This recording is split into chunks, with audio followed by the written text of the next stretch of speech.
Saudara-saudari terkasih dalam Kristus, hari ini Selasa 27 September 2022 merupakan peringatan wajib Santo Vincentius a Paulo, Imam. Bacaan dibawakan oleh Irene Santi, Mazmur dilantunkan oleh Nana Puspa Dewi, dan renungan ditulis oleh Regina R. Himawan. Selamat menekuni Sabda Allah. Marilah kita semakin mengasihi, semakin peduli, dan bersaksi.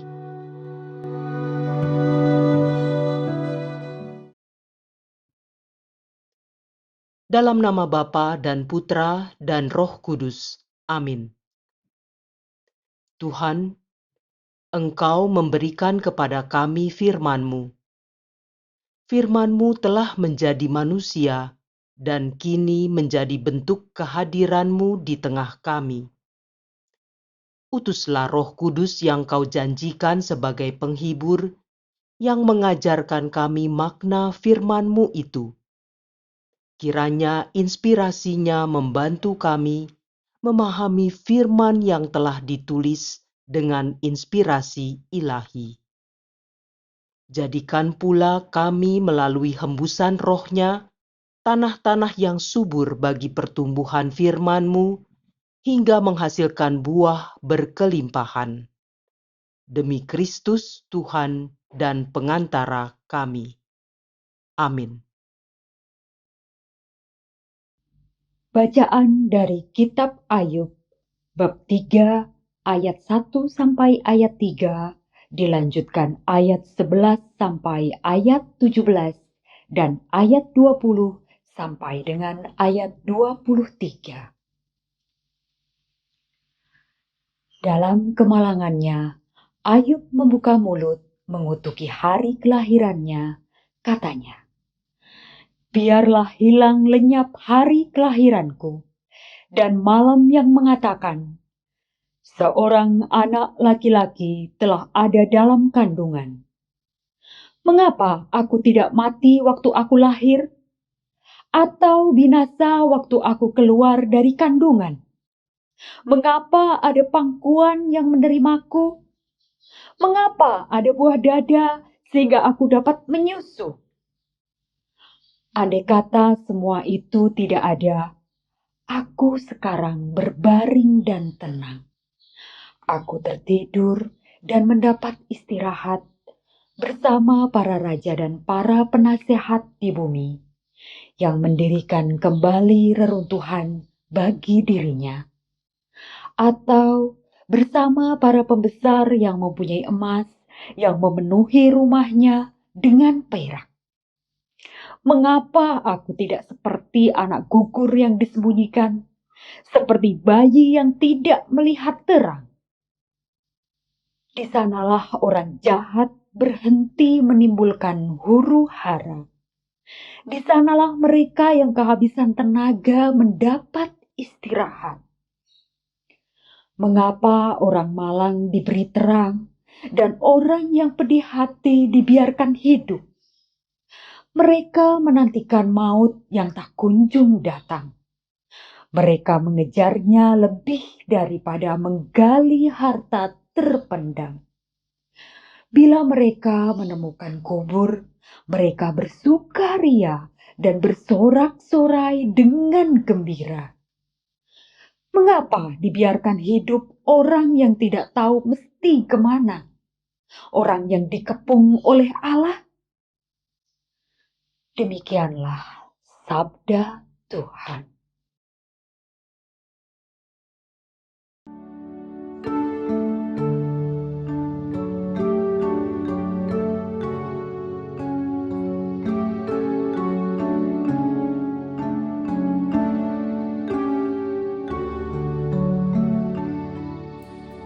Semoga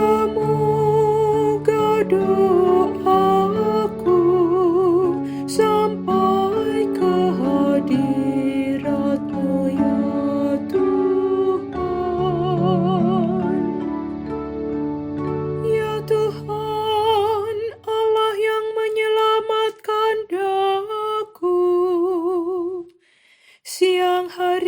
aku berseru-seru, dan pada waktu malam aku menghadap Engkau.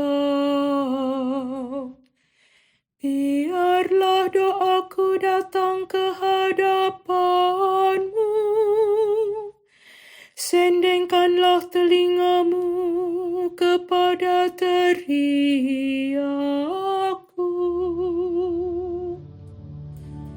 Semoga doaku sampai ke hadirat-Mu, ya Tuhan.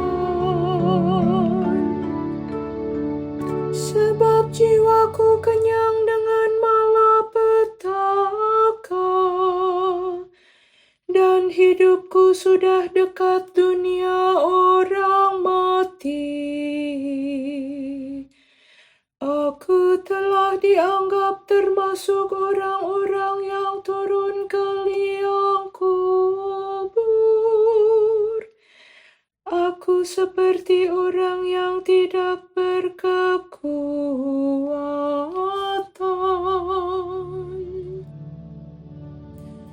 Semoga doaku sampai ke hadirat-Mu, ya Tuhan. Aku harus tinggal di antara orang-orang mati, seperti orang-orang yang mati dibunuh, terbaring dalam kubur, yang tidak Kau ingat lagi, sebab mereka terputus dari kuasa-Mu. Semoga doaku sampai ke hadirat-Mu, ya Tuhan. Telah Kau taruh aku dalam liang kubur yang paling bawah, dalam kegelapan, dalam tempat yang dalam. Aku tertekan oleh panas murka-Mu, dan segala pecahan ombak-Mu Kau tindihkan kepadaku.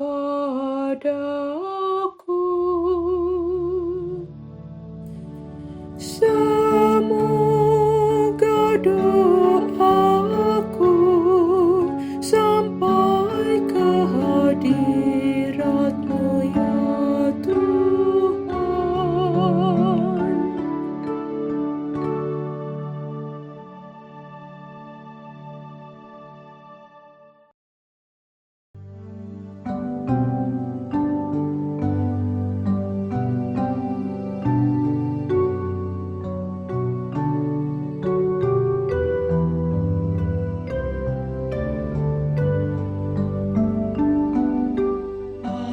Alleluia, alleluia, alleluia, alleluia. Anak manusia datang untuk melayani dan menyerahkan nyawanya sebagai tebusan bagi semua orang. Alleluia, alleluia, alleluia, alleluia.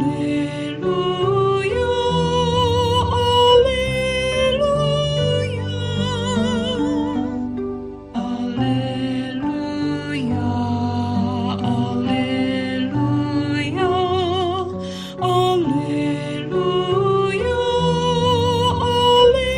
alleluia,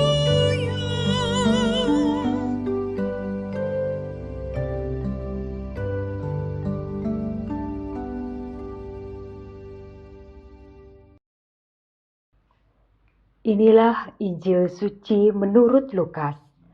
bab 9 ayat 51 sampai dengan ayat 56. Ketika hampir genap waktunya diangkat ke surga, Yesus mengarahkan pandangannya untuk pergi ke Yerusalem.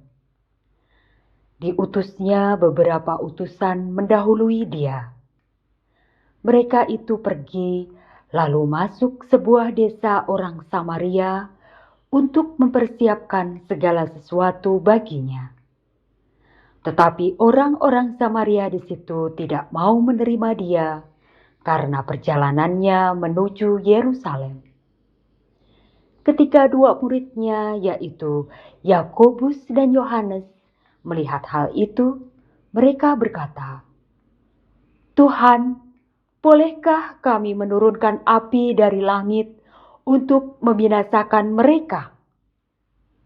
Tetapi Yesus berpaling dan menegur mereka, "Kalian tidak tahu apa yang kalian inginkan.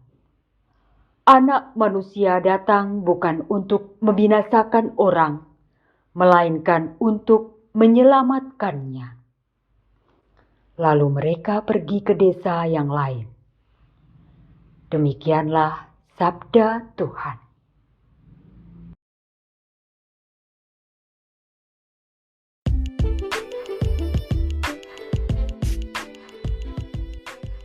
Membebaskan diri dari stereotip. Renungan dibawakan oleh Maria Monica.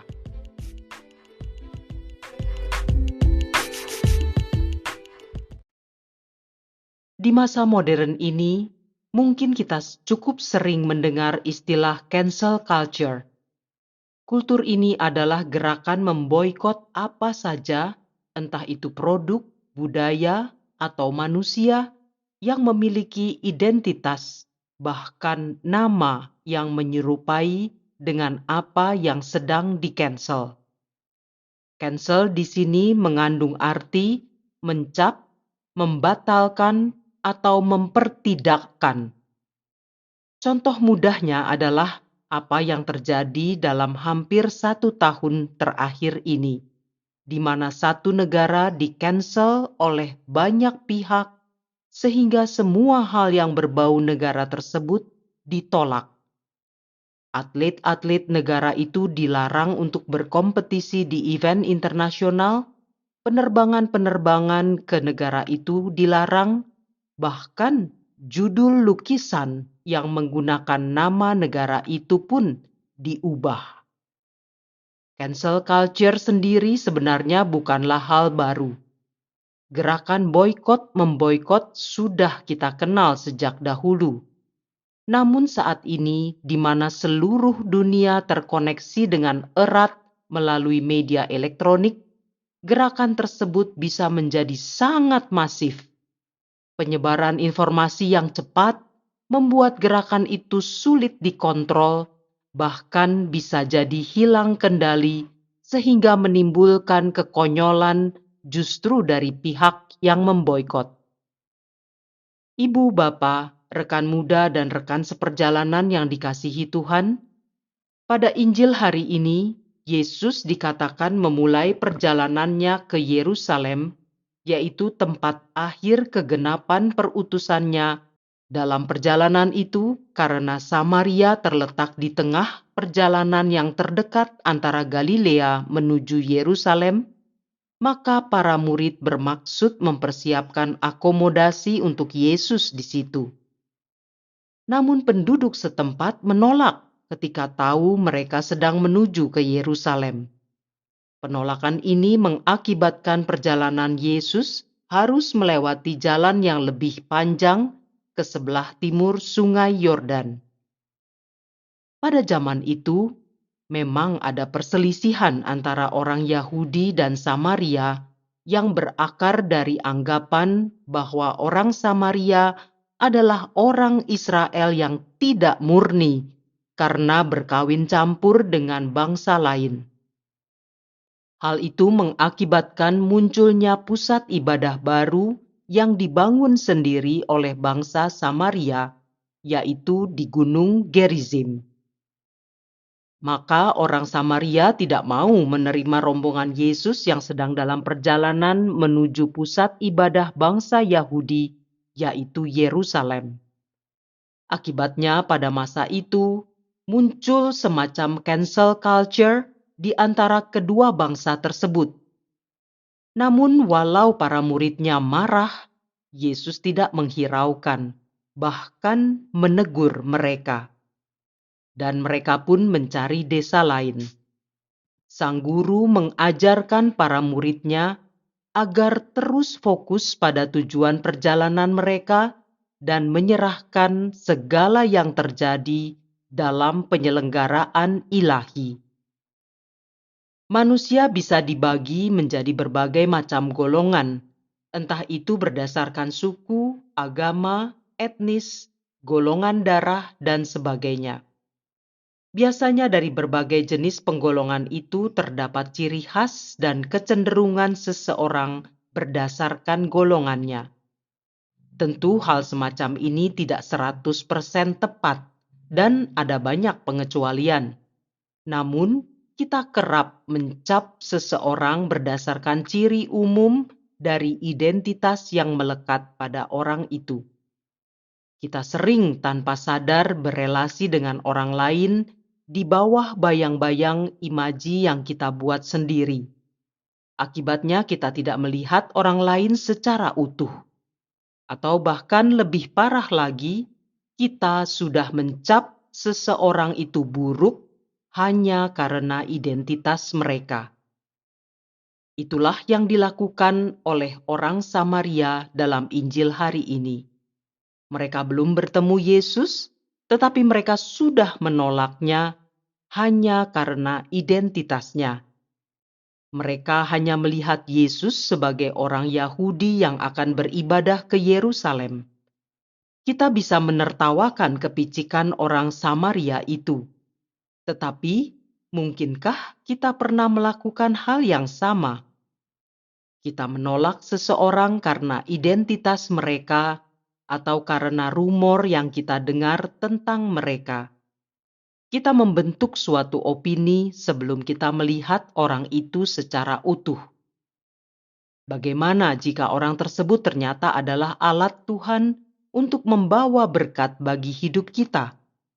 Bukankah dengan bertindak seperti itu, kita sudah menolak berkat yang Tuhan ingin berikan pada kita semata-mata karena kita berprasangka? Menolak untuk terjebak pada stereotip orang atau kelompok seperti itu pun dilakukan oleh Santo Vincentius a Paulo yang peringatannya kita kenang setiap tanggal 27 September. Saat itu sebagian besar imam lebih nyaman melayani masyarakat kota atau bahkan orang-orang kaya, sehingga mereka enggan melayani orang miskin ataupun orang-orang desa. Zaman itu menjadi imam bisa dikatakan sebagai suatu profesi, sehingga apabila ia mendapatkan jabatan tertentu atau dekat dengan penguasa dan orang kaya, maka kehidupannya pun terjamin. Akibatnya, banyaklah para imam saat itu yang memilih untuk melayani di kota-kota besar saja. Namun Santo Vincentius tidak mau terjebak pada gambaran umum itu saat mendengar sendiri permasalahan yang ada ketika ia diminta memberikan sakramen pengurapan orang sakit bagi seorang petani miskin. Saat itulah ia menyadari bahwa banyak kaum miskin tidak mendapatkan pelayanan rohani yang memadai dari para imam. Sejak itu ia mengarahkan pelayanannya pada orang kecil, miskin, dan terpinggirkan. Ia juga memberi pelayanan kepada para narapidana. Di sanalah ia menemukan kehendak Tuhan dalam hidupnya. Santo Vincentius a Paulo lahir dari keluarga petani miskin 24 April 1581 di suatu desa kecil di Perancis Selatan. Walau bukan berasal dari keluarga kaya, ayahnya mengirim Vincentius bersekolah ke Dax saat ia berusia 15 tahun. Karena kemampuan akademisnya yang baik, ia menyelesaikan sarjana teologinya dan kemudian ditahbiskan sebagai imam saat berusia 19 tahun. Santo Vincentius Al Paulo meninggal pada 27 September 1660 dan dinyatakan kudus pada tahun 1737 oleh Paus Clemens ke-12. Kini kita pun ditantang untuk melepaskan prasangka kita pada orang lain ataupun hal-hal tertentu. Sebagai pengikut Kristus, kita diharapkan bisa menilai seseorang secara utuh dengan memasang kacamata iman dan tidak terjebak oleh penilaian atau stereotip orang kebanyakan, sama seperti Tuhan yang menciptakan dan melihat kita secara utuh dan unik satu demi satu. Sebab dalam penyelenggaraan ilahinya, Dia ingin agar kita semua selamat. Marilah berdoa. Bapa yang penuh kasih, Engkaulah yang menciptakan kami semua dan segala yang ada di bumi ini. Engkau mengenal jati diri kami yang sesungguhnya satu persatu. Ajarilah kami supaya kami pun bisa mengenal sesama kami dengan seutuhnya tanpa menghakimi satu sama lain. Karena kami semua adalah ciptaan-Mu yang baik adanya. Doa ini kami panjatkan dengan pengantaraan Kristus Yesus Tuhan dan Juru Selamat kami, kini dan sepanjang masa. Dalam nama Bapa dan Putra dan Roh Kudus. Amin.